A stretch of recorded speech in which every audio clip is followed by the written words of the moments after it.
folks, a good number of folks on here. I might just wait till one more minute, Helen, just because my PhD advisor always said plus or minus 2 minutes and you're on time. And my class said, we'll give them that uncertainty that we generally allow for, and then we'll get going.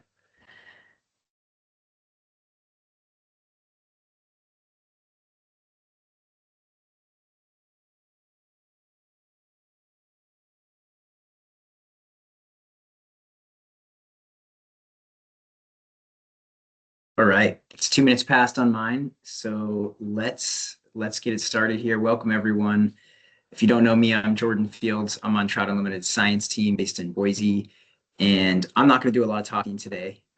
Thankfully, we have an excellent slate of experts here to talk to you about restoring riverine habitats in fire-prone landscapes. And even if you're someone who's based outside of a fire-prone landscape or in a landscape that has lower fire frequency, I think the lessons here are broadly applicable, as the speakers will show, with respect to how we think about all the other kinds of disturbances to watersheds, whether that be large floods, upland land use change, mining, etc. They all are adding sediment and other wood loads, etc., to these streams, and we have to think about how they're going to respond and change, and how we, as folks who care about these environments, can think about the benefits brought by those disturbances and the potential things that we might need to mitigate. So with that, I'm going to pass to Helen, who's our senior scientist, to tell us a little more about this fire work at TU in general, and then we're going to hand it over to Eileen Ettinger from the Nature Conservancy, who's helped convene this meeting, and she's going to introduce our panelists. So with that, it's off to you, Helen. Thanks, Jordan. And I'm not going to take much airtime at all, other than to say thank you, Jordan, for coordinating this group and standing this up, and to all the speakers today for joining us and providing your expertise. It's really helpful for us to always get grounded in the science from your diverse perspectives and backgrounds. So thank you. And I just also wanted to note quickly, we have some other partners that we usually extend invitations to for these types of webinars. So we have other folks from the Forest Service, some folks from the Keystone Policy Center in Colorado who are working with us right now to help establish a community of practice around our restoration work and lending updated science to guide that effort, and also just coordinate people around a topic of fire resiliency and restoration practices. So this is all very timely. It's helpful for us as part of the educational aspect of that. So thank you all, and I will hand it to Eileen then.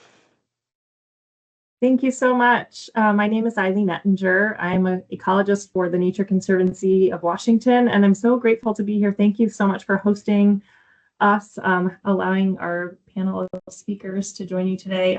We're all of the speakers today and myself are part of this Science for Nature and People Partnership, or SNAPP, working group on salmon, forests, and fire. And this working group we're seeking to improve the health and resilience of salmonids, of forests, and the human communities that rely on them in wildfire-prone areas by synthesizing and integrating scientific research on forest management for wildfire with salmonid restoration. And so we're really excited to kind of start a partnership with TU, and at least in thinking this through and sharing this research. And ultimately, we hope that this research will be applied to conservation and management. So we're really lucky to have with us today 4 expert panelists, and they are Brian Harvey, who's an associate professor at the University of Washington School of Environmental and Forest Sciences. He leads research on forest fire ecology across the Western U.S. Ellen Wohl, who's a fluvial geomorphologist at Colorado State University. Becky Flitcroft and Brooke Penaluna, who are both research fish biologists at the Pacific Northwest Research Station of the U.S. Forest Service. So thank you so much for being here. And I'm going to turn it over to Brian as our first speaker. Right. Thanks, Eileen, and thanks everyone for the opportunity to share a little bit and also hear from you all. I'm going to try to make sure I'm sharing my slides correctly here. Does that look like a title slide? Good. Yep. Okay. That looks great. I was just going to say one other thing, which is we'll take most of the questions. We'll take all questions at the end of the 4 speakers. So thank you. Okay, great. So the part that I was asked to talk about is mostly talking about forests and fire, and though I realize we're talking about fish here, so forest, fire, and fish, but we're going to start with the context of the forest, because not only is that a great place to start, it's also where my expertise lies, so it keeps me in safe territory here. So I'm sure that everybody here is pretty well aware with the context of escalating fire activity, climate warming, the legacies of past management of forests.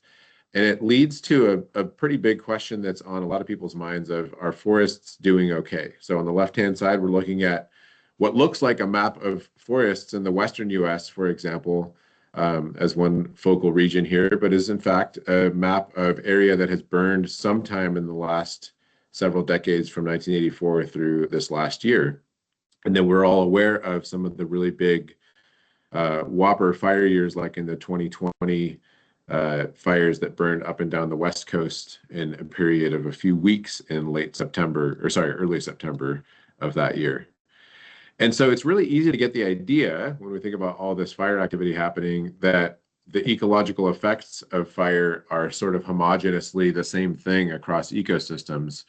But even when we're looking at areas that might look pretty similar 1 year post-fire, like these two images here, those fire effects are often very heterogeneous across ecosystems, and they're happening across ecosystems that have a wide range of different fire adaptations. And so we'll unpack this a little bit in terms of the details here, but the ecological effects of that fire that burns every year, right? So we're every year we're somewhere in the ballpark of a couple million acres to sometimes over 10 million acres of fire that burns. It's really uneven in terms of how those fires are operating in forests and what sort of effects they're having and what the ecological response is. So I'm going to take us way back in time, way before the Landsat satellite went up in 1984, which is what we use to measure fires today, and just bound us in the contexts that forests and fire have been around on planet Earth for approximately 350 million years, right? So as soon as land plants became a thing 420 million years ago, fire became a thing because it provided the missing ingredient for fire, which was fuels at the time. And for the last 350 million years or so, forests have been a thing. And so that's a really long time that fire has been around on planet Earth, and a really long time for evolutionary adaptations to fire. But as many of you know, the adaptations to fire are pretty wildly different among tree species in North America and other parts around the planet. So we've got adaptations to resist fire, sometimes endure fire, or sometimes evade fire altogether and reseed following fire with things like lodgepole pine that can release seeds that are timed and ready to go for a fire.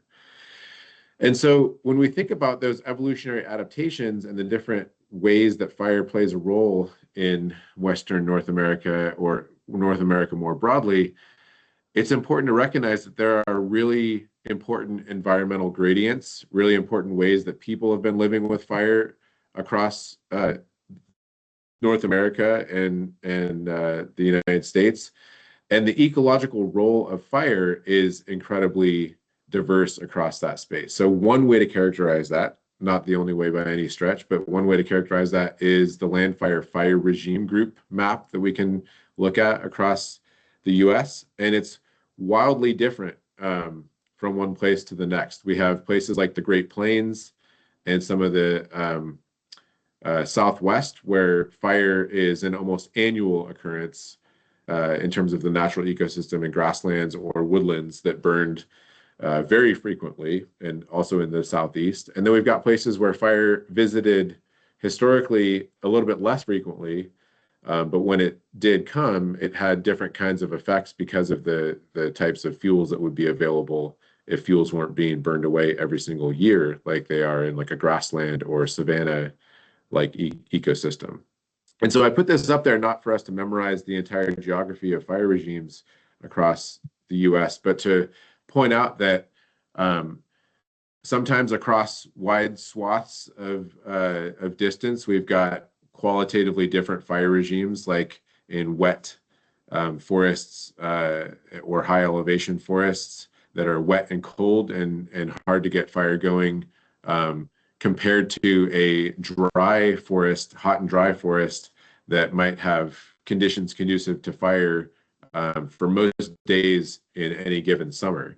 And sometimes those are separated by long distances. Sometimes those are actually very, very short distances. And you can see the Western US is in particular characterized by lots of finer scale heterogeneity in fire regimes compared to the central and eastern US, at least in terms of how they've been mapped here. We also know that people have a really complex relationship with fire, right? So for as long as people have been in North America, fire has been used as a very important and powerful landscape management tool and has been used to shape these landscapes as cultural landscapes. That still persists today. And then fire is also a catastrophic force that can destroy lives and property, and a phenomenon to be avoided in terms of some management of landscapes. And certainly over the last 100 to 150 years, that's been the predominant paradigm in many Western US landscapes in particular. So mentioned this idea of the fire regime, and it's really important to recognize that forests are not fire adapted or not in a binary sense, but they're really adapted to a particular regime of fire severity, size, and frequency that might come through. And so the regime itself is often shaped by the unique combinations of fuels, ignitions, and the climate conditions or weather conditions that occur in a particular location. And those things are each going to be wildly variable across space, across the United States, and then result in qualitatively different fire regimes in terms of the severity, size, or frequency.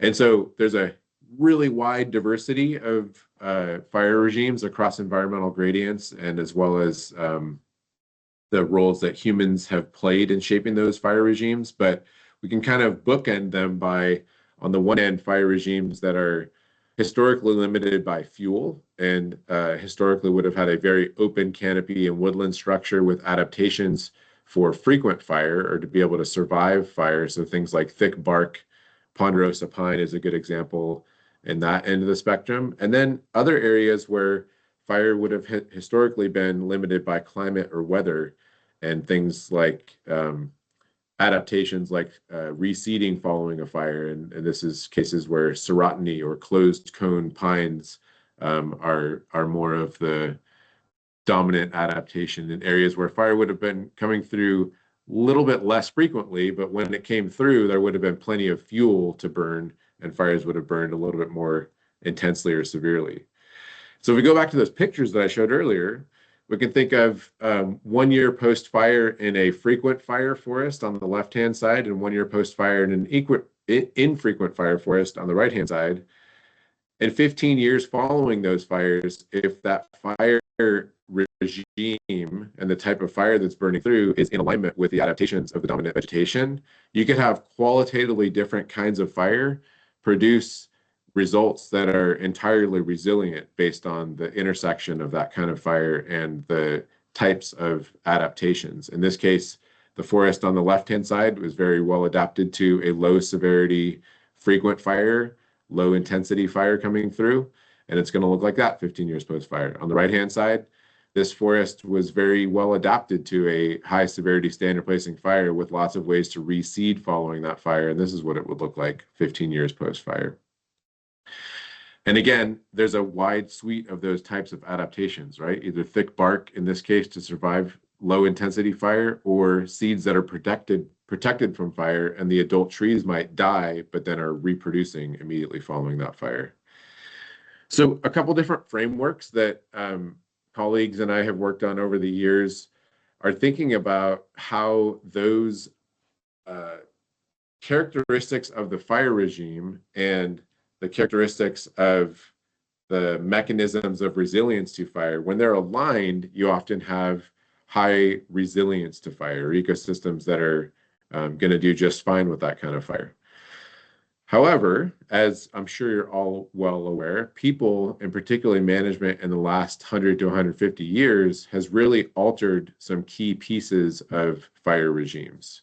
And when we think about the fuels, ignitions, and hot, dry conditions, each part of those has been changed, right? And in some ecosystems, the fuels are now qualitatively different than they would have been historically because of missing fire that has now been excluded from those ecosystems.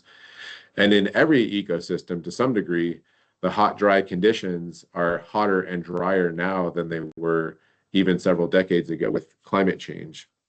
And so this changing context really presents some challenges for many different ways that it shows up in ecosystems, right? In ecosystems that were characterized by relatively frequent and low intensity fire, now we've got too little fire in those ecosystems over the last 100 years, and we've got fuel loads that are sometimes now 2 to 3 times what the historical fuel load would have been. And when fire comes through, that's going to be very different. In ecosystems that historically burned less frequently, we're now seeing some of those burning at anomalously short intervals. And we're now seeing situations where those fire regime characteristics are now out of alignment with the dominant adaptations, to where if a high severity fire comes through an area where there's an anomalously high fuel load, it might not be resilient. And if a high severity fire comes through in an area that was still in the early recovery process from a past fire and usually would have experienced many more decades before the next standard placing fire, it could blow through that young forest that's not ready to reseed. And the big concern in many areas is where forests are now converting to different types of vegetation and different types of ecosystems, because the types of fire as well as the climate conditions are now out of alignment with the dominant adaptations of the trees in those locations. So a lot of the work that is really important in this area is now characterizing how much of the wildfire that's burning in any given year is doing things that are well in line with the historical range of variability, or what we sometimes refer to as the safe operating space of forests, right? So in dry, fuel-limited forests, some wildfires are actually burning and chipping away at that fire deficit and fostering resilience to fire. In cold, wet, or climate-limited forests that burned at high severity but infrequently historically, these areas, if they're currently burning like that, can be highly resilient following even high severity fires today. However, some forests and fire conditions are now exceeding that historical range of variability. And so really being able to differentiate between these different types of fire and what they're doing to forests is not only an important scientific endeavor, but is also really, really important for informing the management of these areas and what the impacts might expect it to be on trout and fish populations, as well as other salmonids and aquatic ecosystems more broadly, right? If fires are burning within the historical range of variability, the expected effects on aquatic systems are likely to be within the historical range of variability, versus if those fires are now exceeding that range of variability, we might consider the effects to aquatic systems perhaps similarly exceeding what would have been in the historical range of variability, and that the aquatic organisms might be adapted to. So there's lots and lots and lots of insights from this that we can apply to different restoration treatments. So just an example of this, in dry, frequent fire forests that historically would have burned on the order of every year to maybe several decades, if they've missed several fire events and then look like this photo in the upper left, there are lots of different approaches of thinning, burning, or thinning plus burning to go in and restore these conditions to conditions that are likely to be more conducive to this forest being resilient to a wildfire if it came through. Alternatively, there are lots of forests where the conditions aren't as departed, right? They might likely be departed in some way, but are less departed qualitatively from what they would have been historically. And so an example of that is some of the forests that experience fire historically less frequently may be less altered by missing fire over the last 100 to 150 years. And therefore, these areas may be more currently resilient to fire when it comes through. So an example here that we're looking at is a high elevation subalpine forest dominated by lodgepole pine. And it might look like an overgrown forest if you're thinking about a dry, frequent fire ponderosa pine forest. But in fact, these conditions are quite normal in this ecosystem. And if a fire were to come through here, this ecosystem would be ready to rock and roll in terms of a very resilient response. And so I'll just close with a couple different things to consider here when thinking about the recovery pathways of a forest following a fire. It really comes down to what that pre-forest condition looks like and whether it was in line or out of line with that historical condition, what the fire characteristics look like, and whether they were in line or out of line with that historical condition, and the post-fire environment, and whether it is perhaps in many cases now departing from that historical condition.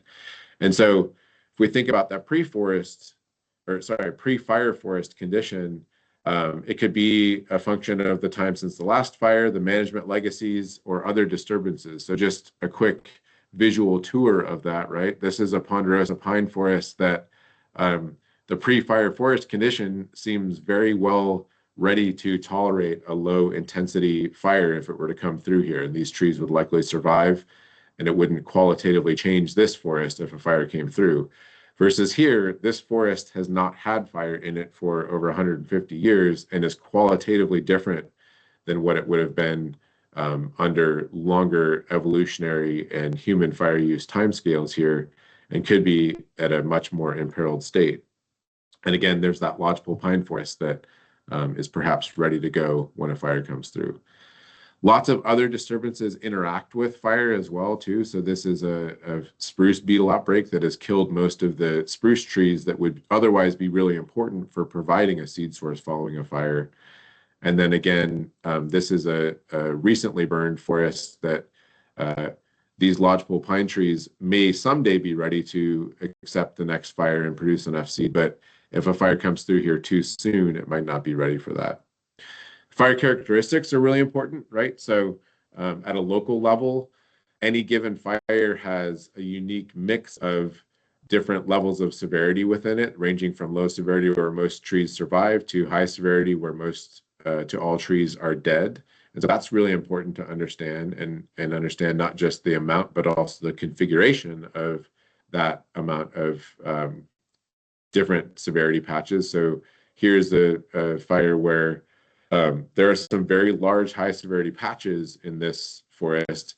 This actually is an area where this type of forest is well adapted to that. So it's not necessarily as much of a challenge there. And then the post-fire environment is really important to consider as well. Not just the broad level of climate change. So this is some examples of the Eastern Cascades where we're seeing those dots, the asterisks right there are the historical conditions of drought deficit or climatic moisture deficit or drought severity. And then these bar charts are showing how much that's departed from those historical conditions in the last several decades. So things are becoming warmer and drier than even the preceding decades in recent history.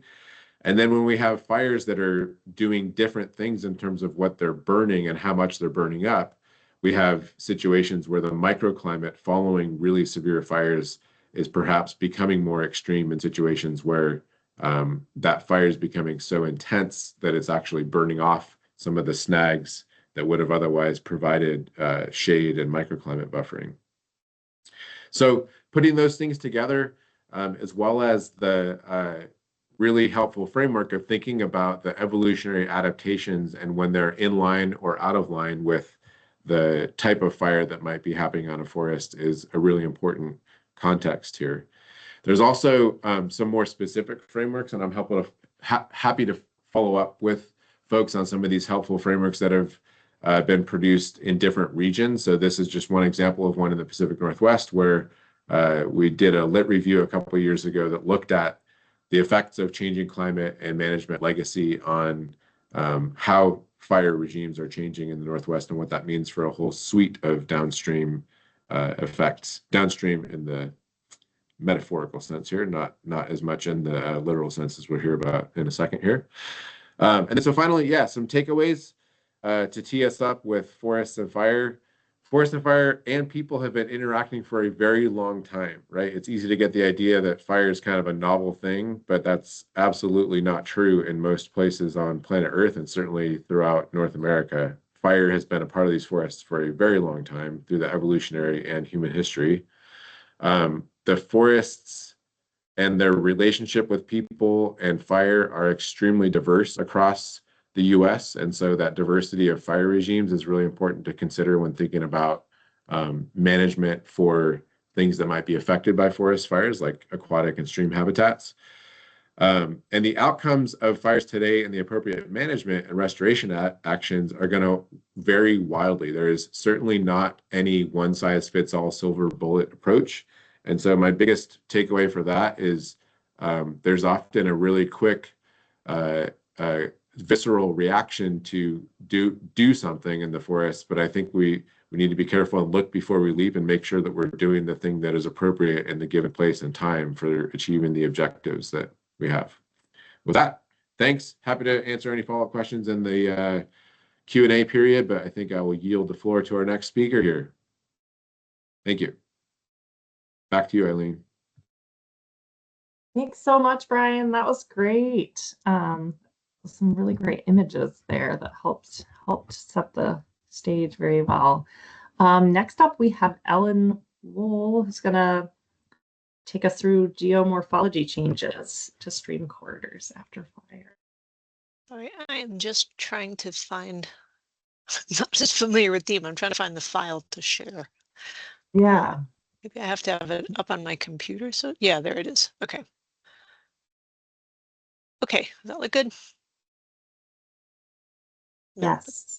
yes. Oh, it is. Okay. You can see it. Yeah. Showing on my screen. Okay, good.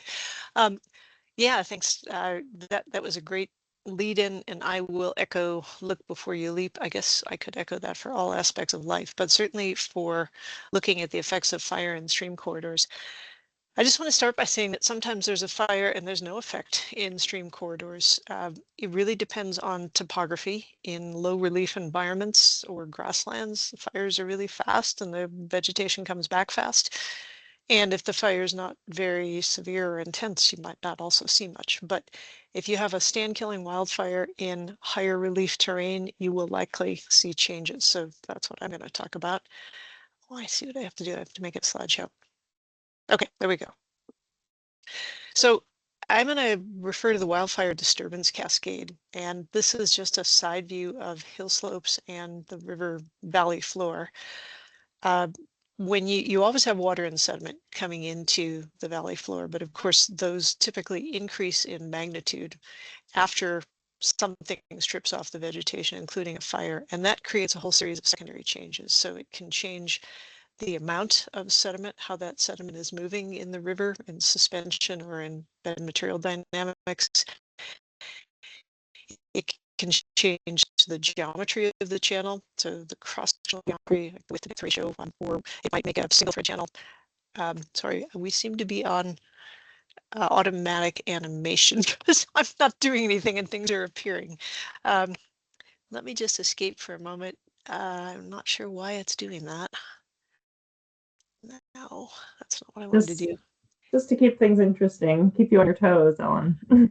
But there's some I want to spend a little more time on. Then I have a feeling this is going to rush me off. All right, let's just see what happens. I'm not going to touch anything and we'll see if it animates. So you change the, yeah, it is animating. Okay, so you change the characteristics of the channel. You also, of course, can change downstream fluxes of material, solutes, water, sediment, large wood, and of course you can change the living biota, both the down dead wood and a variety of different types of plants in particular, and basically changing the habitat abundance, diversity, and stability for salmonids and other organisms in the stream corridor. Let's see what happens if I do. There we go. So you can change the three-dimensional connectivity within the river corridor, and I use that phrase to refer to the active channel and the adjacent floodplains. So the key with the wildfire disturbance cascade is that there are multiple degrees of freedom in which these changes can occur. Not all of them will occur. Maybe you just get more water and sediment and the channel geometry is fairly stable. It's quite site specific. So again, the river corridor is the channel, the adjacent floodplains and the underlying hypereich zone.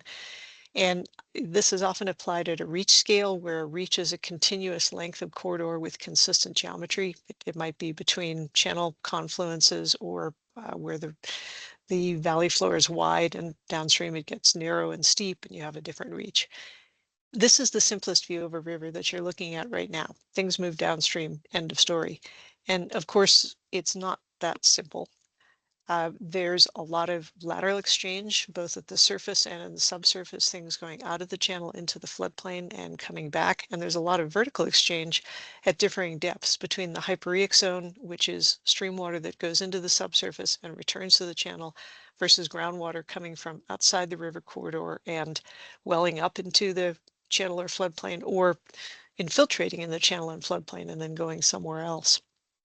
So you can look at what influences the magnitude of the disturbance cascade at that reach scale. And there's the basic things like the characteristics of the fire. How severe and intense is it? How frequently does it recur? What area or what proportion of the catchment that contributes to the reach? Is it an anomalous fire or something that's standard? There's the characteristics of the landscape. Is it steep? Is it lower gradient? Do you have a lot of soil, or do you have very thin soils? And what are the plant and soil microbial communities? And then the characteristics of the river corridor itself, what it's shaped like, how stable or unstable it is. Is it laterally confined, so you've got a steep, narrow, almost like a bedrock gorge, or is it a big floodplain reach? How much water and sediment are coming through there apart from the disturbance of the fire? What kind of vegetation do you have? What other biota, such as beaver in the Northern Hemisphere, for example, and how much large wood is present? So there's all these pre-existing characteristics that influence the disturbance cascade. And then there's the things that happen immediately after the fire, the precipitation inputs and water and sediment coming from the adjacent uplands into the river corridor. So that's both during and after the disturbance. And a schematic of this, we've got water, discharge of sediment and large wood over on the left side, interacting, with that reach scale configuration of the river corridor and with whatever biota may be present. I've just used two examples here of riparian vegetation and beaver. So this is, again, what you've got before the fire, and then you layer on top of that the excess water and sediment inputs following fire. And those post-fire sediment inputs and water inputs are of differing magnitude and duration, but they're on a timescale of multiple years to decades to centuries. They're pretty transient. So most things seem to occur within the first few months to about 5 years after the fire. It's very episodic, very variable in time and space. What you're looking at here is a picture of a debris flow that came in on a tributary 2 years after a fire on one of the catchments that I work on in Colorado. The main stem is not in this view, but it would be in the foreground. Not much had happened on this tributary in the 2 years after the fire until this. So it's very episodic.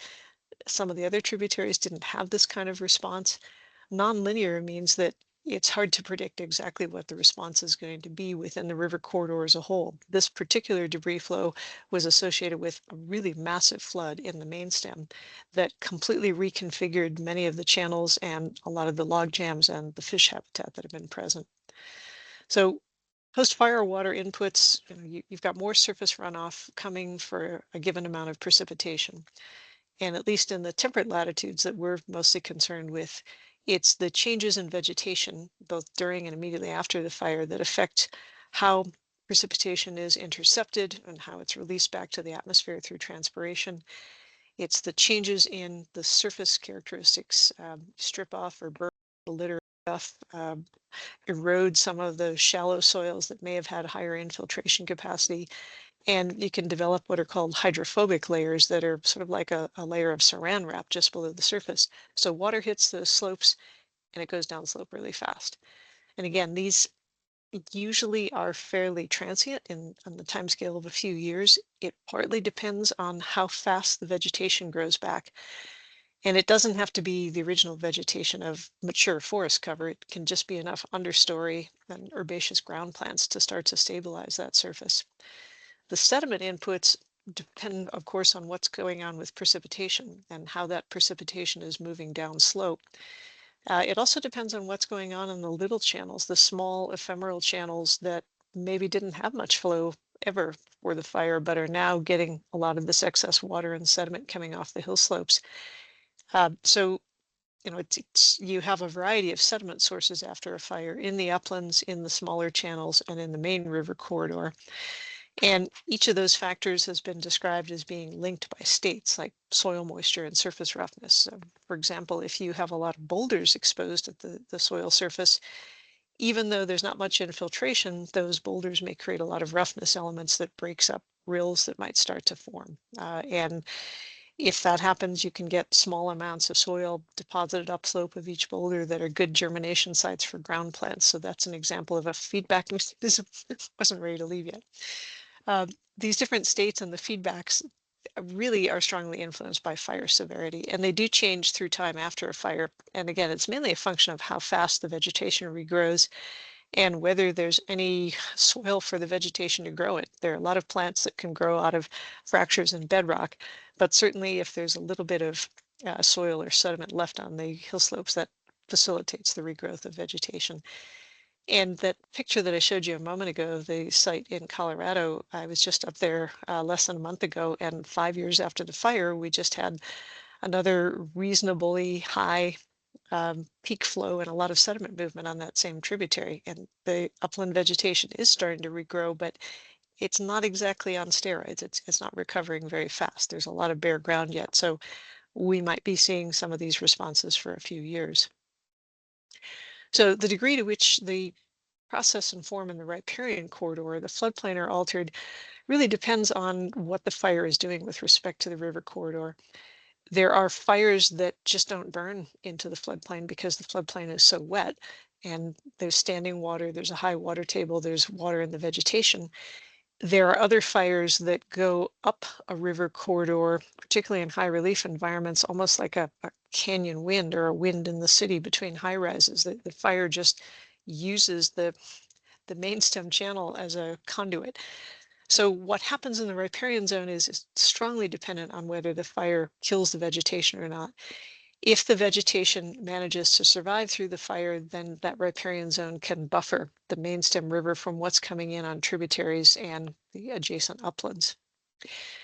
The little guys that often don't hold fish, they're too small. The first and second order stream channels, so first orders have no tributaries, second orders just have those first order channels tributary to them. Together, they're the headwaters, and they're the first line of receiving materials that come off the uplands, both water and sediment. So if you think about a channel that is maybe 20 or 30 centimeters wide, it doesn't have a floodplain. It doesn't have that buffering. Anything coming off the hill slopes is going to go right into it and right downstream. As you go to larger streams, they're more likely to have that buffering associated with floodplains. So the headwaters are really flashy after fire. They can transmit a lot of water and sediment downstream very effectively. And because of that, if you're interested in management that may increase the resilience after fire for those larger fish-bearing streams, you do have to pay attention to what goes on in the little guys, because they're the ones that can overwhelm the larger streams, or if they're able to store some of the excess water and sediment, even for a matter of minutes to hours, they can buffer those inputs coming in from the adjacent uplands. So higher order rivers are sometimes called response reaches, in the sense that if there's more water or sediment coming in from the uplands or from smaller channels, they don't necessarily transmit it downstream. They can undergo a lot of change. They can store sediment for longer, such as in the floodplain, but they can also take longer to stabilize after a fire because there's these ongoing adjustments to erosion or deposition that create lag times. And if you've got a lot of sediment that is episodically coming out of the headwaters, You may have a scenario where the larger streams are sort of always off balance or always being hit with a new slug of sediment every time it rains until those upland sediment yields stabilize. So those responses can go on for longer than 5 years. There are a limited number of studies that extend more than 5 years after fire. But the ones that have been continued for a decade or more show that effect can persist for longer in terms of the adjustments to the wildfire disturbance cascade. So I've been working on this for a while in Colorado because we keep having wildfires, and we definitely have salmonids, not salmon, but trout. And from what I've seen and from other studies throughout the Intermountain West, what I've called biophysical feedbacks within the river network are really important. And if you're not familiar with this term beads and strings, it comes from work by stream ecologists in the 1990s. They talked about gravel bed rivers in the Northern Rockies, and they said there are steep, laterally confined, sort of think of gorge almost, or very narrow valleys that look like strings when you look at them on a map. And then at intervals downstream, those widen out into lower gradient floodplain reaches that they described as beads. And the beads turn out to be disproportionately important in how the whole river network operates, including how it responds to disturbances from fire. The beads are places where you can store a lot of sediment and wood. As you see here, this is a bead on that same channel that I showed you earlier on the main stem. You can store a lot of water in the surface if you have floodplain wetlands, in the subsurface, either shallow aquifers or groundwater right below the river corridor, or in the hyporeic zone. This is the place where everything moving downstream slows down, spreads out, and because of that, you have more nutrient uptake. You've often got more habitat, the diversity and stability, and they can be places of refugia for fish, for example. When you've got these flash floods or debris flows occurring after fire, if they can go into a secondary channel or a backwater area, they can survive, in many cases, some of those disturbances. So those beads and the details of how they're configured, and heterogeneity here, just think of it as patchiness. The more patches you have, the more you're going to slope things down, the more there's the potential for organisms to find refuge. Okay, so what does this mean for trying to help ecosystems and fish? There are management actions that you can take before and after fire, but I think part of it is trying to understand. That's okay, I just want to make sure. Sorry, we've got some. Can somebody mute their microphone, please, in the background? Got multiple challenges. I've got a advancing system with a mind of its Sorry. own. Okay, let's go back here. So management actions before the fire, I think it's really important to understand what are both the natural levels of heterogeneity or patchiness and what the system might be capable of, because of course many of our river corridors have been dramatically simplified and homogenized. We've removed large wood, we've removed beaver and their dams, we've blocked off overbank areas or filled in floodplain wetlands, we've changed the flow regime. I can go on, but I think you all know our river corridors are simpler. So not all river corridors are naturally highly heterogeneous or have a lot of patches. So understanding the details of where you are becomes important. And then you can engineer patchiness to some extent. You could create it artificially, but ideally you'd want to focus on forms of patchiness or heterogeneity that existing processes can create and maintain, such as the natural flow or sediment regimes. And if you can think about the potential thresholds for what proportion of the network do you have to restore this way to have downstream resilience. And this is a big unknown. If you hold your hand in front of you and spread the fingers and think of each finger as a tributary coming into the main stem of your forearm, do you need to restore the heterogeneity and patchiness of one finger, 2 fingers, all 5, or all 4 in the thumb? We don't know yet, but people are actively working on this using numerical simulations to try and estimate the cumulative effects of restoring individual beads and individual headwater tributaries in terms of how that affects downstream areas. And many of these activities can take a while to develop. If you've had, for example, deforestation and wood removal, we've shown that it takes about 200 years to go back to natural levels of wood loading in forested stream corridors. And we don't have that kind of time to wait. So what I mean by jumpstart heterogeneity here is thinking about reintroducing large wood through engineered log jams, or through just reintroducing the wood and allowing it to redistribute, or creating beaver dam analogs, the human version of beaver dams, or other structures that ideally are not sort of so fixed in place that there's no room for the stream to adjust, but that maybe can start some of these processes that will create and maintain heterogeneity. So I would say the most important things are to focus on those river beads, restore and enhance the heterogeneity of those, absolutely including the smaller channels. Again, if you hold out your hand, if you imagine things racing down each finger towards your forearm, by the time they get to your wrist, you could be in trouble in terms of having a big flood or a debris flow. If you can slow things down on each of those contributing tributaries, you'll make the larger streams that often have the salmonids more resistant and resilient. So the heterogeneity in the beads can attenuate those downstream fluxes of everything, water, sediment, nitrate, phosphate, by providing these areas of surface and subsurface storage and just diverse pathways that the material takes as it moves downstream through the river corridor. And that can also, of course, provide refugia for a variety of organisms, both during and after the fire and during that post-fire disturbance cascade.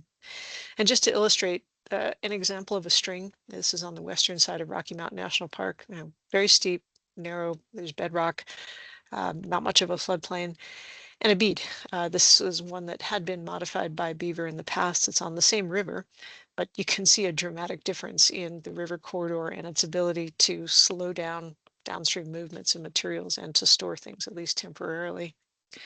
So if you can have different types of heterogeneity and patchiness, you can really increase the resilience to droughts, to wildfires, to floods, just because everything moves more slowly in these fully functional beads in a river network.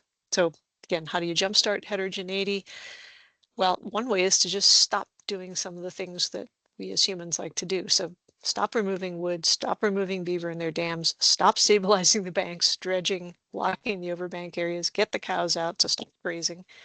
That's, you could think of it as a passive approach. You're removing some of the stressors in the river corridor, and actively you can reintroduce some of these natural features like large wood, mimic beaver dams, or introduce the real things, do what's called valley reset or stage 0 restoration, which is really focused on increasing or restoring connectivity between the channel and floodplain and the ability for the river corridor to continue to adjust, or just replanting native riparian vegetation and putting in grazing exclosures. There's a wide variety of things that you can do depending on the details of the site or sites that you're interested in restoring. So I will stop there. Just a couple of key papers. If you haven't seen these, Smokey the Beaver, it's one of those all-time great titles, talks about how these beads that do have a lot of water storage in the surface and subsurface are resilient to fires, and the one on the right to drought in this case. And then a paper that just came out last month talks about how to think about prioritizing where you can do some of these restoration activities to get the best fire resilience and water storage. And I will stop there. So thank you. And thanks for putting up with my weird animations. I don't know what was going on there. Thank you so much, Ellen. You handled those surprises with grace. So that's great. All right. The last group of speakers, I don't know in what order you all are going, but I'll just introduce both of you. So both Becky Flickcroft and Brooke Penaluna are up next. Thanks, Aileen. I'll be giving the talk, but question for the question and answer period at the end, Brooke and I will both be available for that. All right, so let's see if I can find my presentation.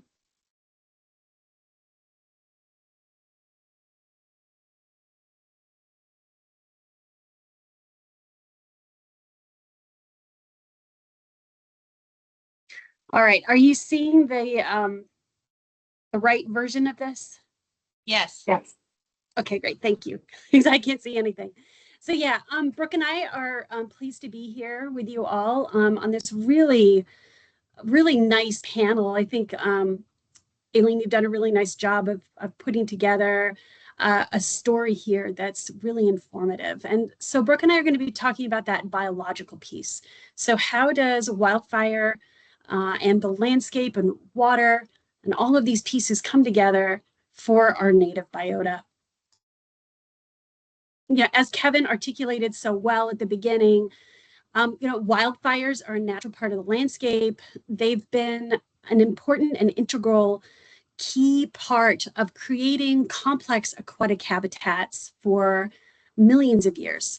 And these types of events are critical for contributing sediment and wood to river corridors that can be then masticated by the river over time, creating complex habitat. But as we start to see changes in between historic fire and current fire, that's where we start to have questions about how fire is going to be affecting our aquatic biota. This is coupled with the changes that we've seen on our landscapes that are already affecting the populations of our native species, our native fishes. So we have fishes who used to be abundant and broadly distributed, now contending with effects of management, alterations in thermal regimes, and we add fire to the story. What does that mean? It gets complicated in a hurry. And how fire moves across the landscape is different now than it was historically. Ellen did a great job talking about that, the bead and string configuration, about how fire used to interact with, or in some places where systems are more intact, still interacts. But in many places, those beads have been modified.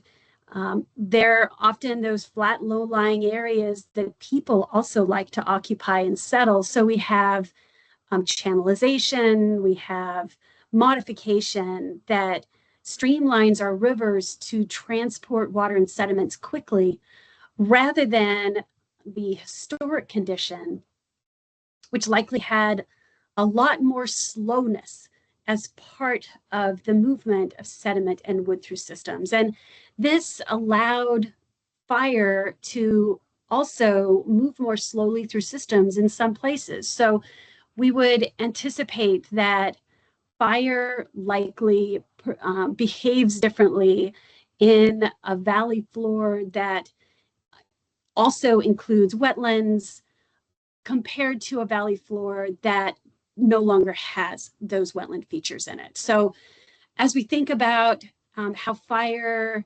return regimes and such are changing, the template of water, the template of the river network has fundamentally changed in many of our systems in the West, which means that how fire moves through those systems is also different.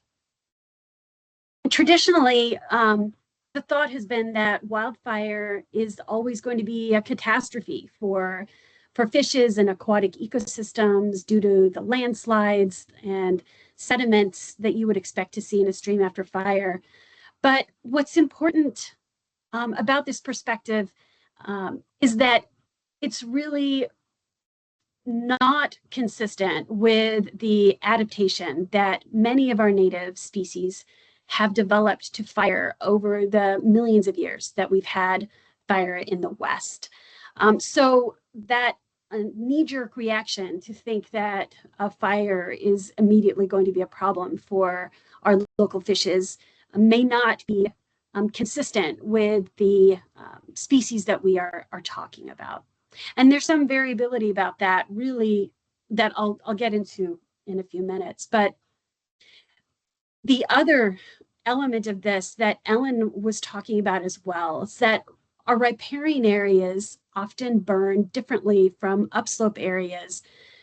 This is a series of publications that did a nice, they demonstrate that how we see fire in riparian areas is likely different than how fires are experienced perhaps in those riparian areas today. So historically, riparian areas where they were functional and intact, often could see lower severity fires, particularly in the lower part of the system compared to the headwater areas. And if we look further in the literature, we try to understand from the literature and demonstrated studies about what types of biological responses we see from fire. We find that unfortunately for biota, our abiotic factors tend to be studied a lot more than biological responses to fire. There's a global focus in the literature on North American responses to fire.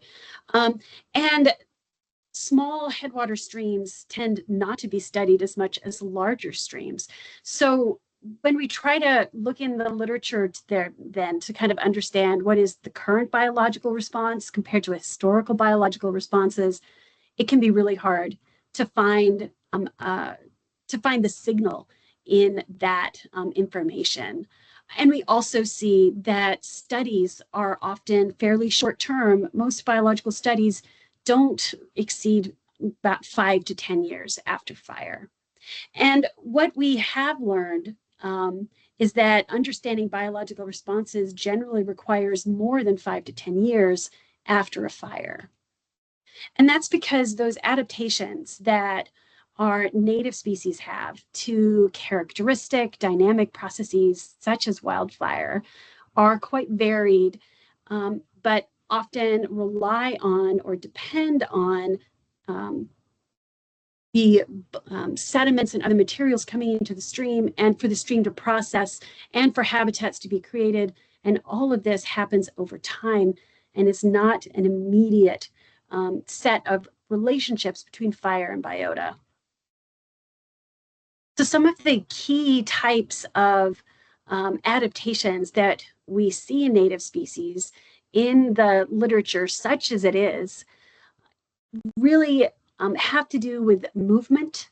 So when we have highly connected watersheds and we have floodplains that are connected to their rivers so that we have secondary channels and off-channel areas, we see that movement within that connected river system is a critical adaptation for many of our native species to post-fire events that we see often associated with flooding. We also see redundancy in terms of behaviors. We see bet hedging within the behaviors of our native species. So we have some portion of the population perhaps using headwater areas as opposed to main stems, some portion of the population in the marine environment, so that as disturbances come through and compromise habitats in any specific location, some portion of the population is still available to recolonize habitat. And we also have very often we have high productivity in our fishes and a fairly fast turnover in terms of production. And this allows our aquatic species and our fishes to respond to alterations in thermal regimes, to the debris flows and landslides that we can expect to see after fire, and even to some of the changes in water chemistry that you see post-fire. That ability to move and recolonize habitats are a critical part of our native species resilience to post-fire systems. In some modeling work that we've been doing, we can see that aquatic response, and sometimes we see, a decrease over the short term for different species based on the type of fire that we see or we would expect to see at a specific location. But generally, we expect to see a bump in the population over the long term, particularly after fires that are a higher severity or that allow large sediments to come into the stream with landslides over the years after a fire. And what's interesting here is that we don't necessarily see that type of response to non-native fishes in the West. So this is a study by Clint Sestrich from a number of years ago that did a nice job of demonstrating that. And so here we have this line. So it's the ratio of population size before and after fire. So For the purposes of our conversation today, if there's a dot above that line, it means that at a specific site, there were more fish after the fire than before the fire. And if there's a dot below that line, it means that there were less fish after the fire than there were before the fire. And what we see here is that our invasive bull trout tend to have, our invasive brook trout in the West often don't have as positive of a population response to fire compared to bull trout or native cutthroat trout. And, you know, this is important as we start thinking about management in our systems and resilience of our fishes over the long term. And it also demonstrates that adaptation capacity that our native fishes have had to disturbances associated with fire. This is a study by Amanda Rosenberger that was published in 2012.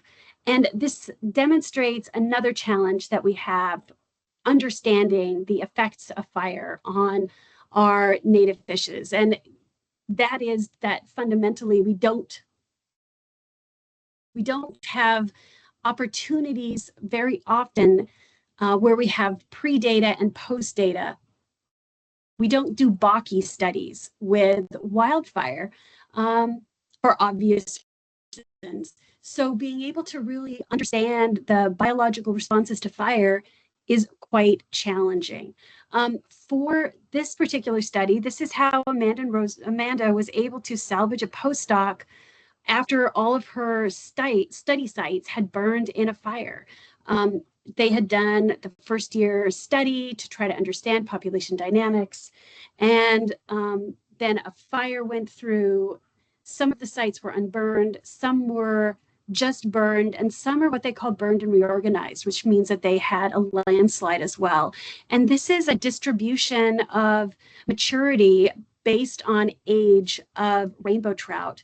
And what she saw in this study was that when sites burned, she saw more reproductively mature males emerging in the population, even with 0+ fish. So very young fish becoming, male fish becoming reproductively mature. And when you had a burned and reorganized system, she saw even female fish becoming reproductively mature at very young ages. She called this the live fast, die young life history adaptation by rainbow trout to a post-fire setting. But it demonstrates the ability of some of our native fishes to have physiological responses to fire.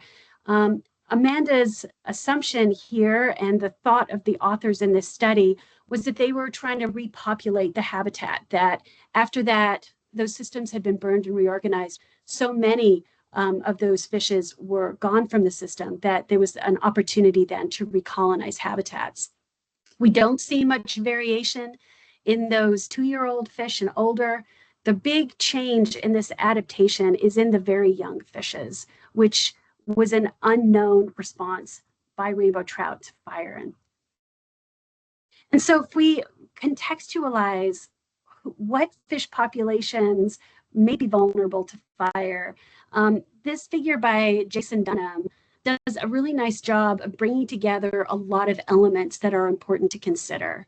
The idea that vulnerability of specific populations is based on an underlying premise of whether the habitat is fundamentally degraded before the fire, whether the habitat is in isolated small patches, or whether you have intact, connected, large patches of habitat.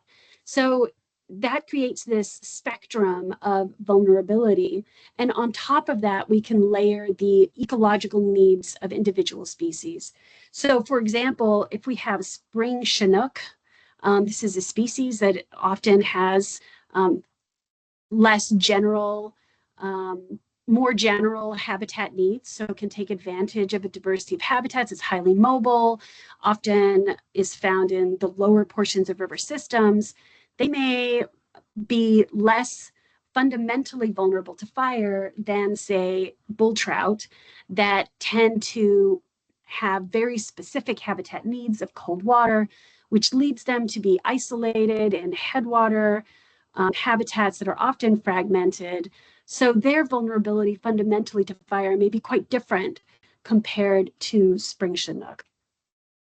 We did a study comparing bull trout and spring Chinook vulnerability to wildfire by modeling post-fire effects that we might expect to see in the Wenatchee River system in Washington state.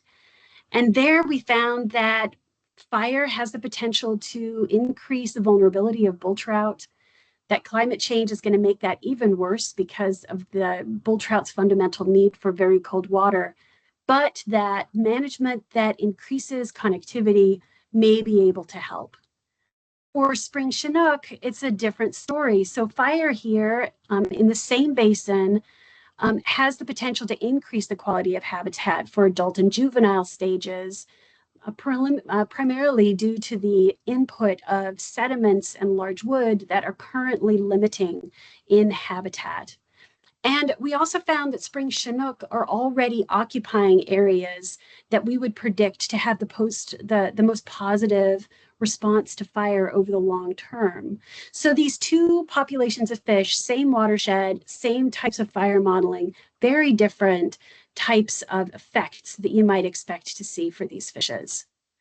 I would also add that it's critical when we have species that are whose populations are already in fragile systems that are highly fragmented, that uncharacteristic wildfire has the potential to be enormously detrimental to these fishes. This is Gila trout in New Mexico and in Arizona. And for these trout, the typical pathway after fire are monsoonal rains that often bring in huge amounts of sediment into river systems. So we have fish managers then that are going and removing the fishes from the streams for fire, and then after the fire and the landslides after that you'd expect to see afterwards, putting those fish back in the streams. And this is probably the most extreme case of vulnerability to wildfire that really I can think of for trout and salmon in the western states. And again, mentioning bull trout, these fishes, broadly speaking, are highly imperiled. Their habitat is already limited and fragmented. So wildfire can be a potential problem for these fishes across their range. So when we start to think about resilience of native species and aquatic ecosystems to fire, that as I've mentioned a few times, it's important to think of this over time. Bob Gresswell created this figure, which is still enormously helpful, thinking about the post-fire year and then years after wildfire in terms of the hypothetical responses that we would see in terms of sediment inputs and biological responses. And we can see there's quite a lot of variability between nutrient inputs and woody debris inputs over time and how we might expect that biological response to manifest. And what becomes critical for our native species is whether these stressors are occurring within a point of resistance within that ecosystem, or if we're going to hit a tipping point to push our ecosystems into an entirely different place. And that is something that we need to be able to consider, but also contextualize with where we are. And again, that time part of the equation being a really critical part of understanding how all of this comes together. As I mentioned earlier in the literature review that Brooke led, Brooke led a different literature group. The one that I mentioned today that had mentioned that there's very few studies that look at biological responses for more than 5 to 10 years. And this study demonstrates why it's important to look out over that longer period of time. In this study, they had done a population assessment. There was a wildfire, there was a landslide. Within just a couple of years, the population had really declined, But within 6 years of that landslide, the population was higher than it had been before the fire. And the authors of this study pointed to the fact that habitat had been rejuvenated by that landslide, by the sediments that had come into the system, because the river is always working. And if we don't have more sediments coming into the system, we have simplified habitats over time. So can we envision and create a more resilient future for our aquatic ecosystems and for all of those creatures that rely on systems that are functional and connected? This is a couple of figures from a study that is currently in press, looking at how the entire community of organisms responded to wildfire in the western portion of the US after those 2020 fires, finding that even now in these systems that are heavily modified by timber harvest and road construction and community development, we still have resistance and resilience in most of our native species. We found that frogs did not respond as well when we saw a combination of fire severity and salvage, but that our other species see increases almost immediately after fire in terms of population and biomass. And we still have resistance in our riparian areas. This is a study that we're doing, looking at burn severity using imagery in main stem versus upland areas for larger tributaries, smaller tributaries up into the headwaters. And you can see in this figure how the main stem portion of these rivers tend to burn at a lower severity than the adjacent headwater upland areas. And we see that in our overall study that depending on where you are in the system, those riparian areas can still burn at a lower severity. So the capacity of our systems to be resilient into the future is still part of many of these systems. And are there some ways that our management can enhance this further? And Ellen did a nice job already of talking about floodplain restoration, keeping more water on our surfaces to change how fire behavior moves through systems at a watershed and a landscape scale is, I think, a really critical part of how we can set our watersheds up to be resilient to the next fire that comes through. And some of this work is really being done at scales that have the potential to affect fire behavior. So this is some restoration done on the South Fork Mackenzie River here locally, where hundreds of acres of floodplain have been modified, allowing fire to move differently through this system than through the single thread channel that it had become due to land management in the past. And this contributes to the idea that diversity, both of landscapes and habitats and ecosystems, can confer resilience to those systems as well. So this, again, looking at the food web and the diversity of species in that South Fork Mackenzie River site before floodplain reconnection and then after floodplain reconnection, where we see a lot more connections, more diverse complexity throughout the entire system. So as we start to think about our ecosystems and responses to characteristic fire as well as uncharacteristic fire, we need to consider the adaptations that our native fishes have, high fecundities, strong movement, fat hedging in some species, life history diversity, but that those places that have currently compromised habitats and small and fragmented, isolated populations, for them, changing wildfire conditions may make them even more vulnerable over the long term. But if we can consider restoration that can get more water on the landscape, that can increase connectivity in particular, to allow our fishes to use the adaptations that they have developed over a millennia in order to respond to these fires, we're going to have aquatic systems that are going to be able to integrate the positive benefits of fire into the future. So thank you for that. Ooh, I want to see that picture again. That was a cool picture you closed with, a beautiful drawing. Thank you so much. All the speakers, what a great sort of array of information you've shared, and really compelling stories and science. So I enjoyed that a lot, and lots sort of swirling around in my head, and I'm excited to hear what questions have risen to the top for other people. So we've got a good chunk of time for questions, like 30 minutes or so. So we'd love to hear from folks. I'm not able to see the chat, but perhaps Jordan or Helen are.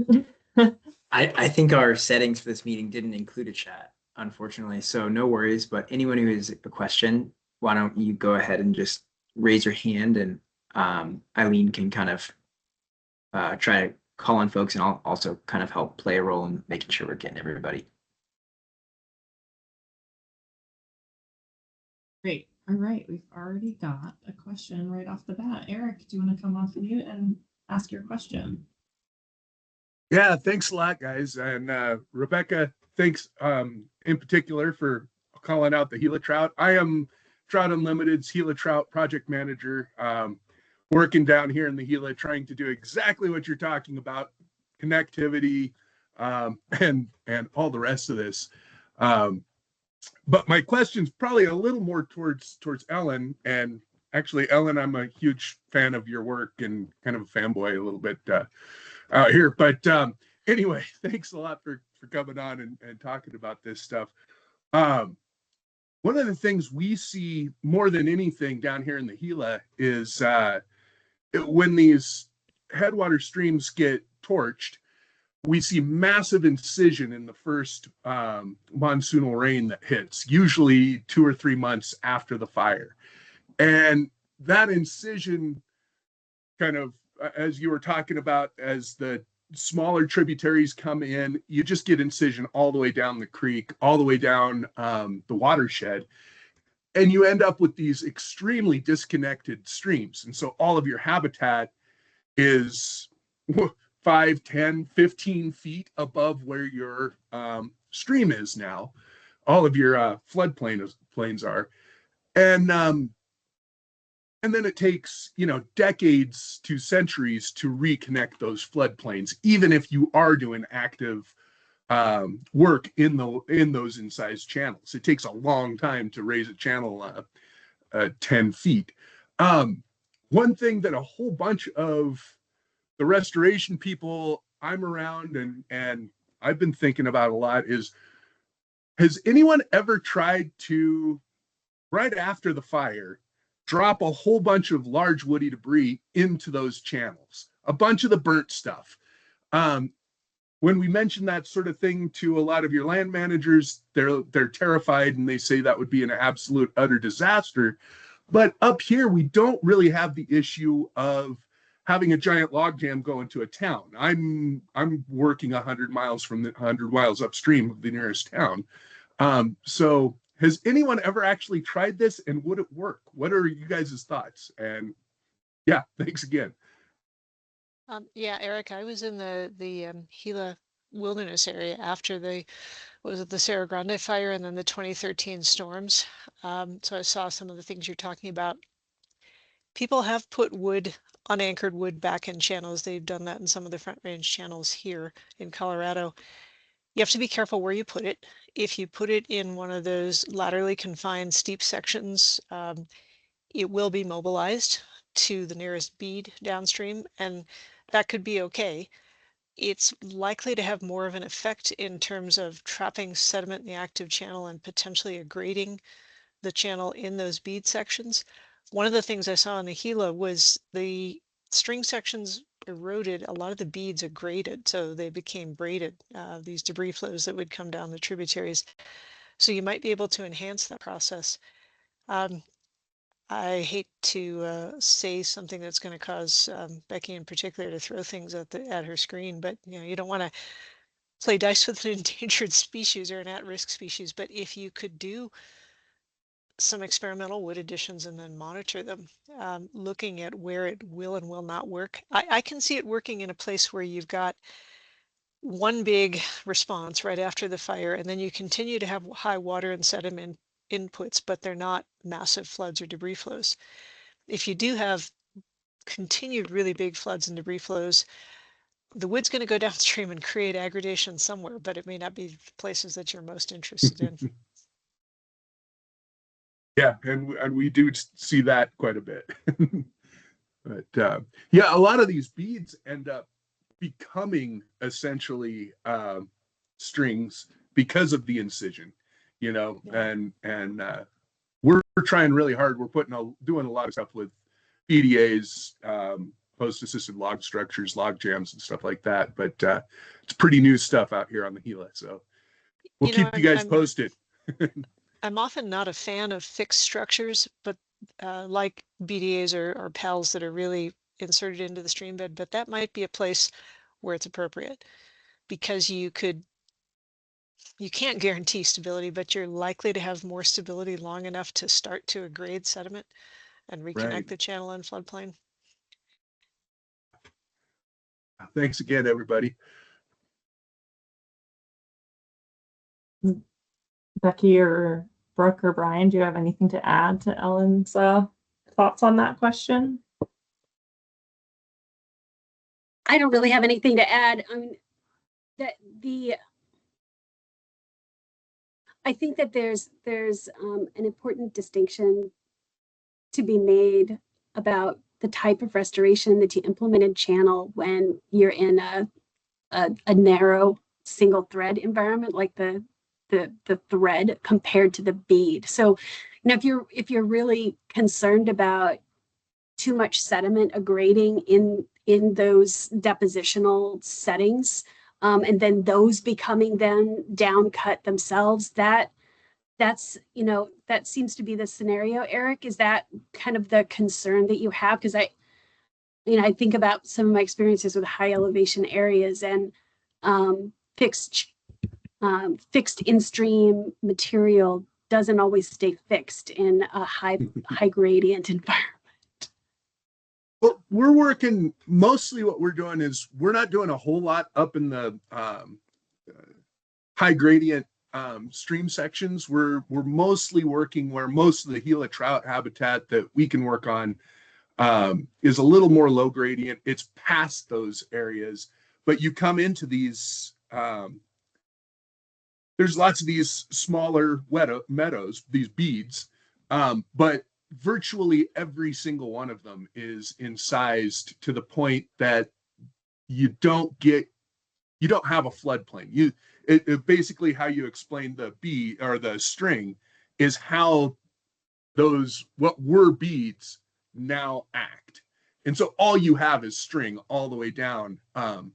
And so coming back to the idea of slowing it down in those headwater streams before it gets down to the bigger channels where I'm working, which are still only 3 or 4 feet wide in a lot of places. But if we could slow it down and slow the power down and catch some of the sediment in those upper reaches, it seems like the vast majority of the damage is done in that first flood or the second flood.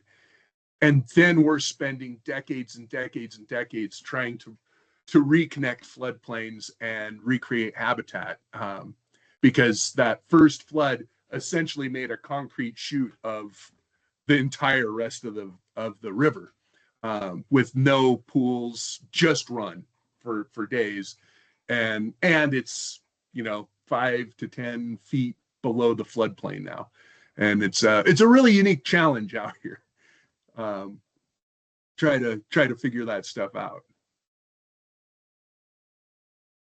And the other thing is, of course, we're all on Forest Service land. So if you suggest cutting down those things in the upper watersheds, they're like, yeah, well, it's going to take 3 years to put in a NEPA. So you can't drop anything for that.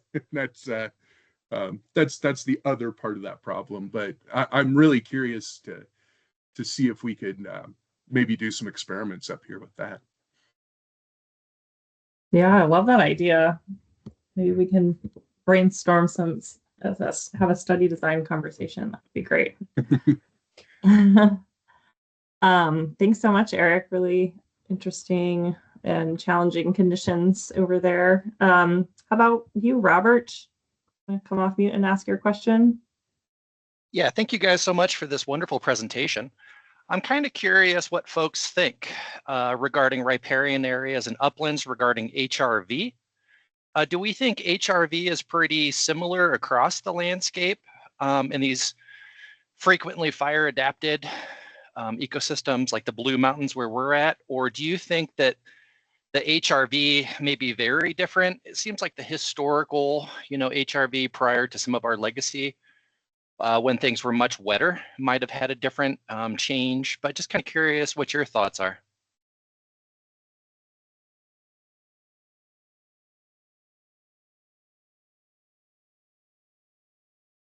Yep. Maybe Brian, you want to?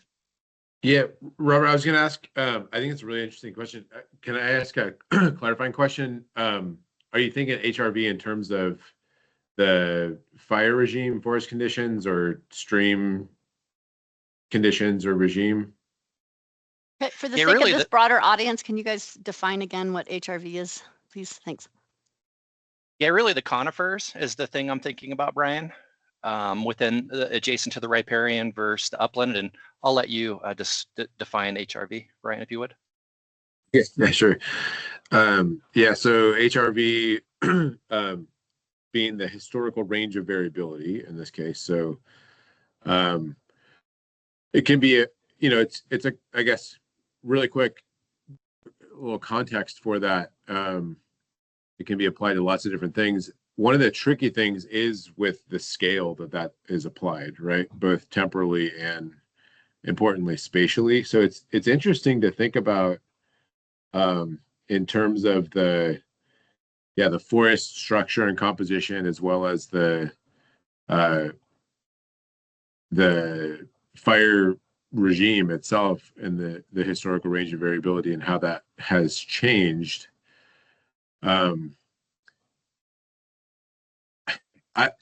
I would say it's not out of the norm at all for the regime itself and the HRV associated with that regime to be really spatially heterogeneous in topographically diverse landscapes, right? Like we could think about whether it's in the Blues or Eastern Cascades, like some of those areas that are kind of in the dry mixed conifer, moist mixed conifer divide, the flip and aspect can be qualitatively different in terms of the forest structure composition and associated fire regime. And so I would imagine that it would be fairly different, both with the HRV as well as the rate of departure or current departure from the HRV in the riparian versus the upland areas. And in some ways, I don't know. I don't know the exact answer to that. It's a good one, but I could imagine that there could be cases where it could kind of work in both directions, right? Like the riparian area might actually be a little bit more resistant to change in terms of vegetation compared to the upland areas because of the unique hydrology in those areas. But it also could have a quicker rebound and infilling with removal of a disturbance like fire compared to drier areas where that could take a little bit longer to see the full effects of fire exclusion. Brian, can I add to that? Yeah. Thinking about riparian areas and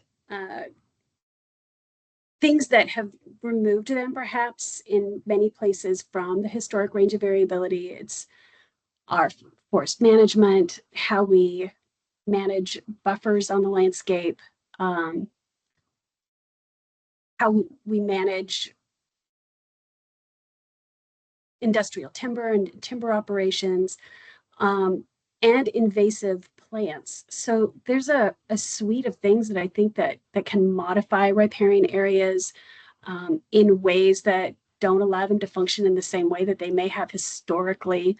Although I think that your point earlier, that it really depends on where you are, like how far from the historic range of variability that you are in a specific location. There are some places that I think may still have riparian areas. As I had mentioned with the study that we're looking at in the High Cascades, where there are still riparian areas that appear to be functioning similarly to what we see in the literature from past studies with lower severity burns in these moist forest environments. But other places where I would imagine the riparian areas are functioning quite differently than they did in the past. One thing that we're seeing within, when I talk to our folks out on the forests, when we get into east side forests where we have larger stands of trees, where we have some of them, some very woody conditions in riparian areas that didn't historically have woody conditions in riparian areas, those are the places where we're seeing fire as a wick through those riparian areas and moving through the system. So I think there's a lot of variability that can complicate that question.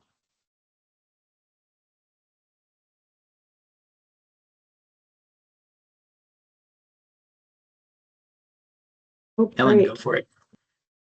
Well, I was going to follow up on that point. First off, I just wanted to say thank you all again. That was a phenomenal set of talks that were really complementary to each other, and I know will be helpful to all of us. I know Jordan had cautioned to me a while back from your conversations about this wick idea, and that, you know, when we talk about fire resiliency and trying to use these wet areas to prove that, it's not always the case. So I'm really, I've been conveying that to others at TU as we talk about our restoration work, but I'm really interested in that concept. And I was going to ask about the aspects of areas that seem like what we know about the characteristics that lend to that. So it sounds like, I think Ellen, you mentioned it often in higher gradient areas, or maybe I didn't catch that quite correctly. And then, you know, areas that are not historically as woody, but now are becoming more woody. Do you have any other characterizations on that aspect, or has this been published anywhere yet?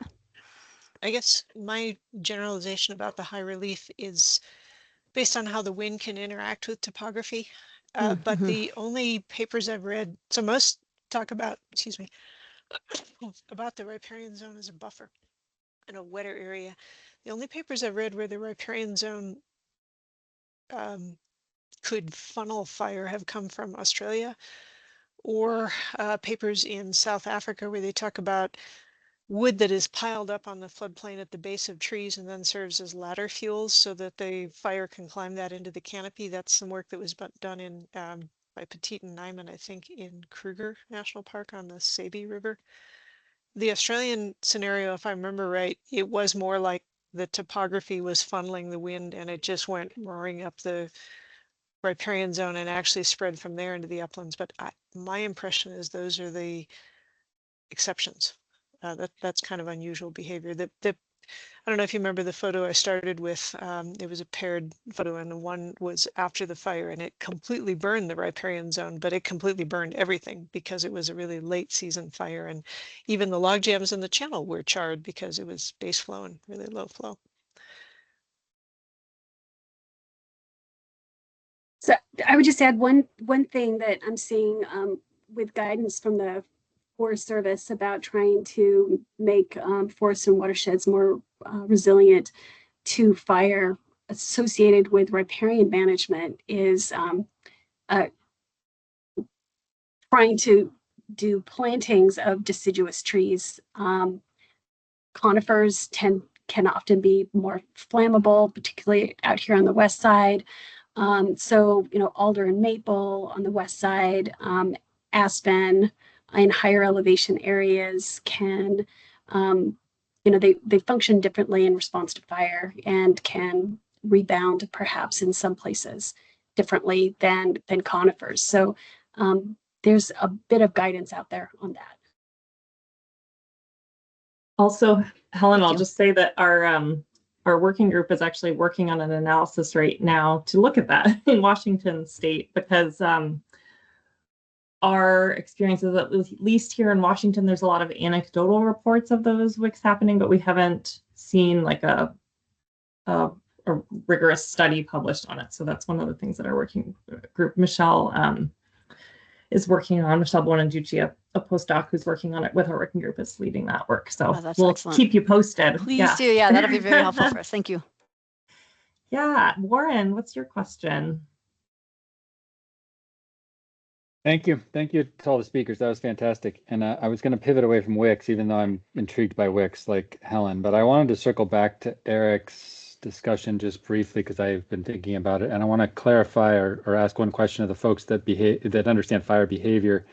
If you have incision in a bead after a fire, my assumption would be that that is a function of degradation prior to the fire or of processes that are not operating correctly.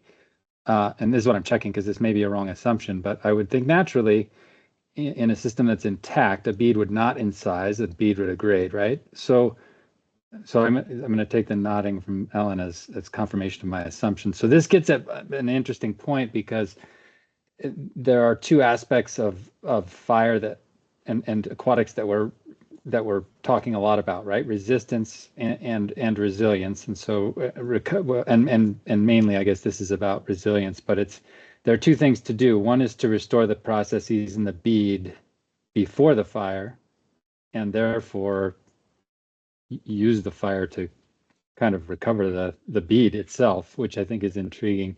The other thing gets at what he was asking about, which is really intriguing to me, is assuming that those beads were degraded ahead of time, and we'll say the degradation was from grazing or something, not infrastructure, because if it's infrastructure, you don't have much latitude. But if it was grazing, is there something you can do after the fire to harness all the material and recover the bead, right? The idea that you get healthier after the fire than you were before the fire is something that's really intriguing. And I think you sort of answered this in the discussion about how to keep things in place. But I think a lot of us are thinking about these opportunities where you had an slightly incised bead that is going to turn into a chasm after a fire. And is it possible to get in there fast enough after the fire, setting aside NEPA and everything else, to do something that can harness the material and get you basically to a stage 0 restoration, like you described, without using yellow machines?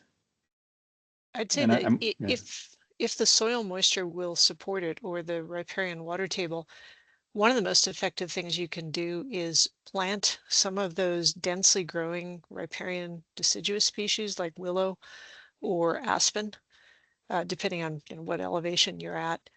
They're really good at slowing down water and sediment and trapping more sediment. So if you can stabilize that valley floor, you still may have the issue of trying to bring the channel up. And maybe that's where I'm thinking of things like PALs or BDAs that are done with hand tools rather than with big yellow machines, which allows them to be done in more remote areas too. We have examples of that in some of the 2020 fire areas in Colorado. But if you can get native riparian vegetation growing, and at that site that I showed photos of, the aspens and willows, the aspens in particular, were over my head after the first summer. They grew 2-3 meters because the riparian water table was pretty high. If the water table is low, then you've got a different challenge.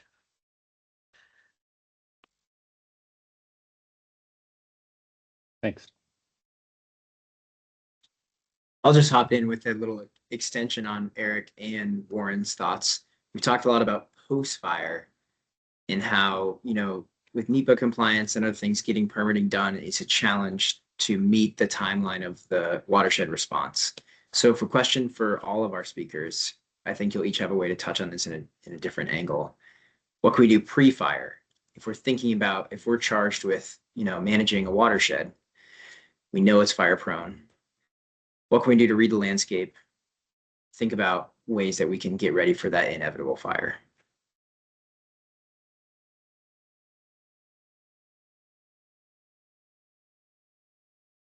I can take a I stab at can- that.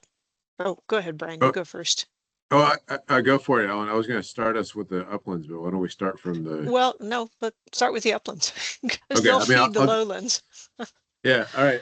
I'll just say, yeah, it's a really good question, and I had just a brief nod to this in the talk, but there are. I mean, I think one thing that's really important to recognize is there are different degrees of departure, right, across a lot of the fire-prone landscapes, and there are some really good tools out there that have been developed at different scales that can be used as a little bit of an assessment of how departed the upland forest structure is from the historical conditions. And so, like going back to the historical range of variability concept, in the Northwest, the Region 6 ecology group with the Forest Service has HUC 6 and HUC 12 watershed scale departure maps that they produce that basically sum at the scale of the watershed how departed that is, by aggregating all of the 30-meter pixels in that watershed to look at what's the distribution of stand structures across, like, young open all the way to old closed or old open forest structures. And those are helpful for kind of a coarse to medium scale assessment of within the watershed, how much of that is departed or not from the historical structure. And the idea that the closer you can get that to the historical structure, the less anomalous any subsequent fire severity would be in that situation. And so I think that would be a really good approach to take generally. Sometimes those are a little bit less satisfying at the fine scale, like down to kind of a stand scale management prescription, because that's where the historical range of variability is really tricky, right? Because a given stand could have fluctuated wildly through time and been well within its range. But at the watershed scale, those can be really helpful to just kind of get a broad to medium scale assessment of how departed it is, and then those would directly inform restoration needs and level of priority among different watersheds. I guess I'd just keep banging on the same drum. Look to your beads. The one thing I'd say is that not all beads are equal in terms of how wet they are and what creates that hydrologic connectivity between the channel and floodplain. So pay a lot of attention to the geomorphic context. Some beads are wet meadow, marsh environments because of high levels of fracture density in the bedrock that feeds a lot of groundwater. Some of them it's beaver modifications. Some of them it's a lot of large wood in the channels, creating an anastomosing or branching and rejoining channel network that's connected to the floodplain. So the details matter, but I do think the beads are disproportionately important, and whatever you can do to have them heterogeneous or patchy and fully connected to the floodplain pre-fire will help.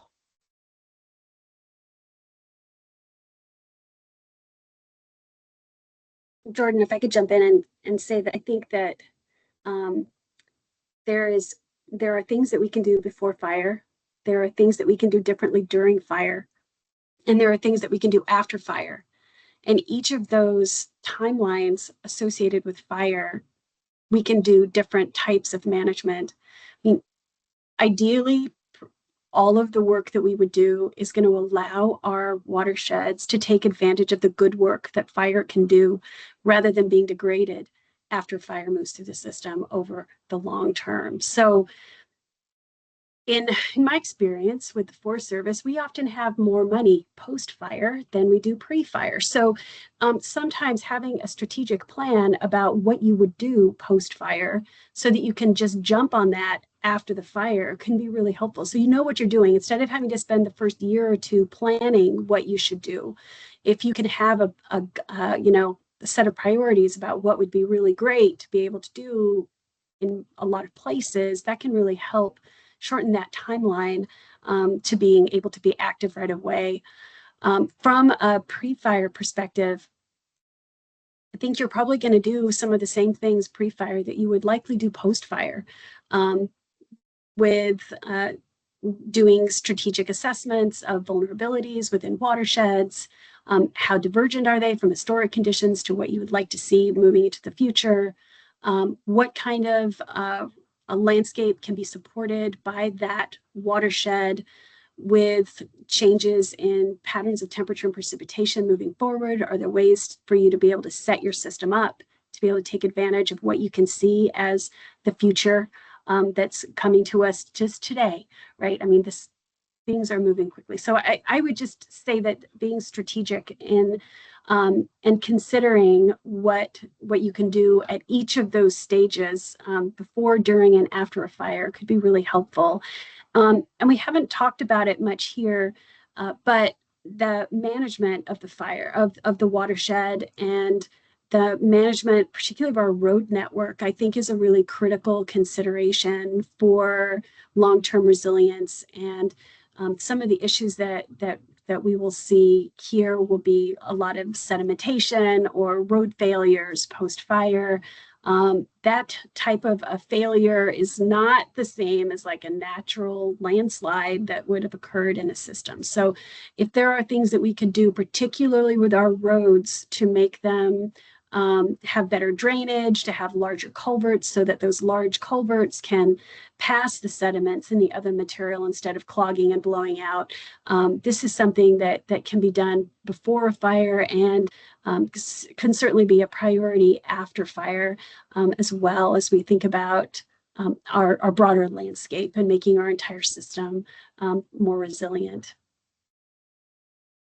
There's also, and Brian, you can maybe speak to this a bit more than I could, but I think there's some really innovative ideas out there that I've seen about how folks are planting stands in the upslope, different combinations of trees in different places on different slope aspects and things like that, thinking about how to create mosaics of stand composition and condition after fire. So that's certainly not something that you can do, like, doesn't just happen overnight, right?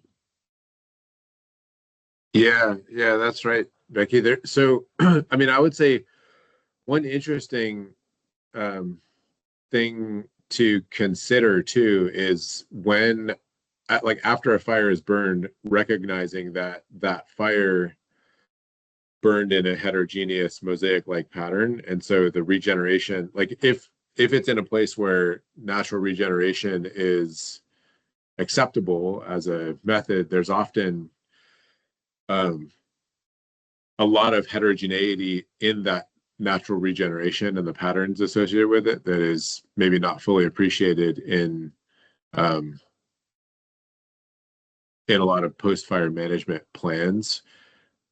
Sometimes that's not acceptable to wait for that natural regeneration to occur, and that makes total sense. And so there are I'm thinking of, in particular, some really interesting work in California that's been led by Malcolm North and some of his collaborators there, that looks at basically like topographically informed and like you alluded to, Becky, sort of like hydrologically informed planting patterns that would kind of mimic the heterogeneity that would be imposed by those sorts of constraints. And so I can actually try to find that and put it in the chat here in the meantime. But there's some really cool creative ways to, impose that heterogeneity rather than sort of a blanket homogeneous post-fire planting.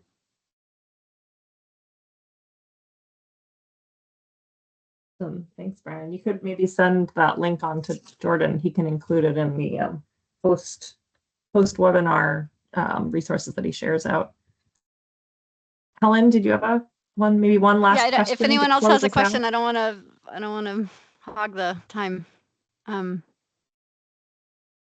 But getting to that heterogeneity aspect, I wanted to go back to Becky. I was really glad that you mentioned Amanda Rosenberger's work, because I think that's so cool, where they found, in these open burned areas, the fish adapted a earlier maturation, life history, assumedly related to growth and potentially temperature, right? And so just for the fishy folks on this call, it's also interesting for us to continue to think about the fact that, you know, fire, as you said, always, like, people always think about it as bad, but it's part of a natural process. And in some cases, when there are these mosaic habitats that open up, right, not maybe the extreme scorching fires that we are starting to see with climate change, but in a more traditional previous regimes, that mosaic habitat can actually be really good for fish, right, and offer warmer habitats at certain times of year. And I think about it with BDAs as well sometimes, that, you know, there's a lot of concerns in some spheres about the temperature related to BDAs, but on the flank seasons, that warmer habitat can be beneficial to fish growth as well. So it's something that we've got a different thread of work on in our office as well. And I just think that's something that's really cool. And I haven't seen other papers coming out about that. Like, have people followed up on fish growth in fire mosaics following on Amanda's work? Although I haven't really looked recently. But I mean, Amanda's work was pretty interesting because she got into that, like, physiological adaptation of fishes to an extreme event. And it was an adaptation, you know, as I mentioned in the presentation, that just hadn't been seen before. Nobody knew that rainbow trout could do this under, you know, extreme conditions. But so Brooke should still be on the call. Now, we haven't, like, pulled her into this conversation yet. Right. And if she's still there, Brooke, do you want to share some of the findings you've recently that we've been working on with your postdoc about fish response, at least in moist forest environments? Sure. Hi, everybody. I'm Brooke Penaluna. I'm the silent shadow co-author on Becky's presentation. Thought I was going to sneak by today, but happy to talk about this. So Becky was mentioning some work that actually kind of builds on what Helen was talking about some of the interesting responses that you can see of fish. So here on the west side of Oregon and the wet forests, the responses that we're actually seeing for fishes is essentially across the fish communities that we see in 30 streams, regardless of whether it burnt really hot or burnt really hot with salvage, you know, all the way down to unburned streams, that essentially the fishes are thriving, you know, following fire. So one interesting point about that is that what we're actually measuring on the west side so far, following the 2020 Labor Day fires, is just fire. We haven't had fire followed by a really big precipitation event that you get in other parts of the country.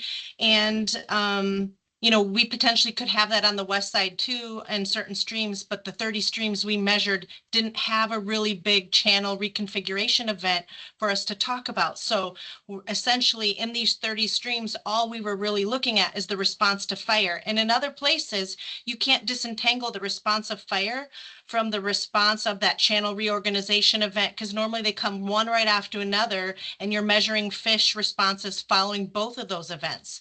So it's just an interesting highlight to note that fire in this context is actually really good in a lot of ways for the aquatic ecosystem, and that it essentially rejuvenates it. You know, it's providing, you know, heterogeneous habitats in some ways, and essentially the fish were able to respond and do well to that.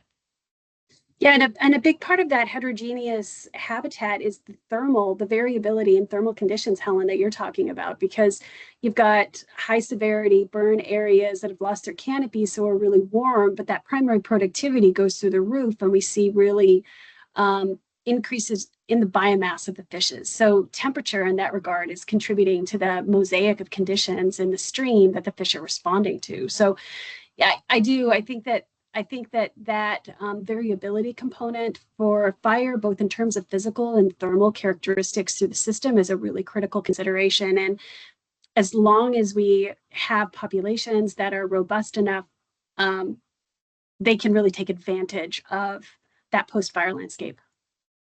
Yeah, and just to add to that part, Becky. So our streams, the 30 streams we looked at were anywhere from 12 to 16 degrees, kind of their average thermal temperatures with some variability through the summer. And following fire, we measured some 7-day maxes up around 28 degrees. And so we were getting some of the streams that would be considered really hot and above, tolerances that most people think fishes are able to respond well to. And here we yet see them thriving. We didn't see them leaving the system.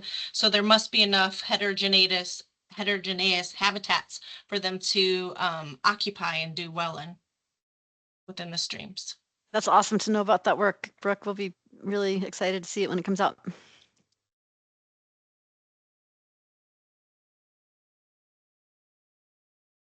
We filled the 2 hours. Yeah, we sure did. Impressive. Oh, there is one more question. What do you think? We could take one more quick question? 1 minute. Benjamin, or If you did you? all are willing. Now that I just raised my hand right before we're about to end, I don't want to end this on a downer, but I actually manage the area that Clint Sestrich's work was published out of. And so a lot of that work that he did was in response to the 2000 fires, and he did like a 10 to 15 year response of the fisheries. And now 20 years later, 25 years later, there has been a shift towards non-native fish in a lot of those systems. Oh, interesting. So yeah, it's I'm sorry to end on that, but it's definitely, yeah, there's always more complexity. So I guess I want to warn that it's not always all rainbows with the response of native fish over non-natives. No, Ben, that's not a downside either. And in some places, I mentioned Clint's like that immediate post-fire response, but there are some places where the non-native fishes are actually some of our Western trout, and they do really well in the post-fire disturbance environment and other locations as well. So, our natives can be invasives in other places, and as these disturbances are propagating into different environments, it can be truly beneficial for them in other places as well.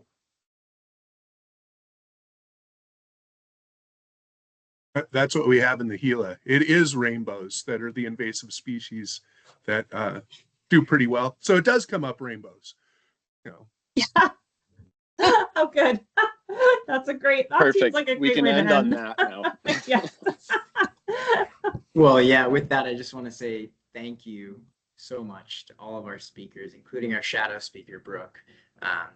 And we will be sharing these resources. This video will be available on Trout Unlimited's YouTube in the next few days. And as Eileen mentioned, I'm going to follow up with some resources that were mentioned during today's discussion and some other ones that can point you towards. I was taking notes on some of the papers referenced therein. So I'll try to put together a very short library that can send you off in other useful directions for the landscape that you're working in. But again, thanks to all who spoke today, and thanks to everyone for giving their time this afternoon. Thank you, everybody. Thanks, gang. That was great. Thank you all so much. Thanks, Jordan. It was great putting this together with you. Yeah, thank you very much. I think this is going to be a standing excellent resource for folks across the community. So yeah, big thanks to you. Awesome. Thanks so much. Take care.